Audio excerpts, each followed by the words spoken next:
8 फेब्रुवारीपासून कोकणामध्ये आम्ही आंबा आणि काजू उत्पादक शेतकऱ्यांना सरकारकडून न्याय मिळाला पाहिजे, मदत मिळायला पाहिजे यासाठी आंदोलन करतोय। अनेक मेळावे झाले, मोर्चे झाले,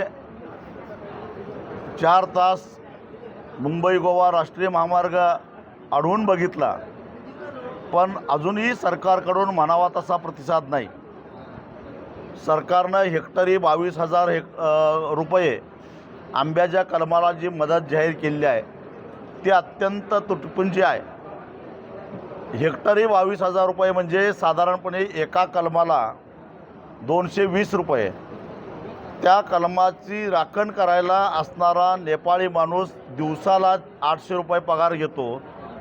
किमान त्या मजुरी आणि म्हणजे त्याला वर्षभर त्याला तिथं ठेवावं लागतं आणि सरकारनं 220 रुपये एका कलमाला देऊन आणि ती फक्त घोषणा केली आहे, ही चेष्टा केली आहे, आम्हाला ती मान्य नाही।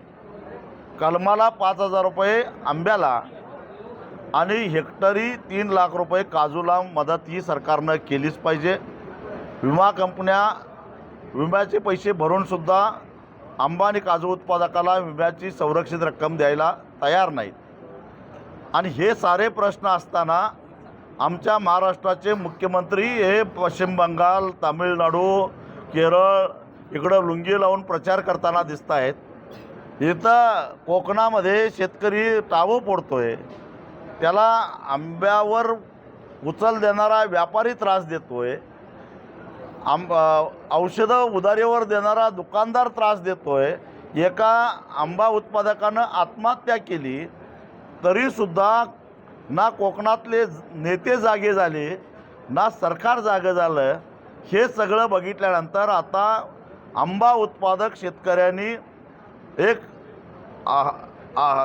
अटीतटीची लढाई म्हणून, निर्णायक लढाई म्हणून वर्षा बंगल्यावर 15 मेला धडक द्यायचा निर्णय घेतलेला आहे। आता ही लढाई मात्र आरपारची असेल, आम्ही आता मागं हटणार नाही। पण तुम्ही सुरुवात जी आहे ती 15 मेला वर्षावरती जाणार आहात, पण रत्नागिरी, सिंधुदुर्ग, पालघर किंवा कोकणातल्या भागांमधून ही सुरुवात कशी होणार आहे? आम्ही सगळ्यांना गिरगाव चौपाटीला एकत्रित करणार आणि गिरगाव चौपाटीहून वर्षाला जाणार। दुर्दैवाने मागच्या अनेक वर्षापासून कोकणातल्या आंबा काजू उत्पादकांना खूप मोठ्या भयंकर समस्येला तोंड द्यावं लागतं आहे।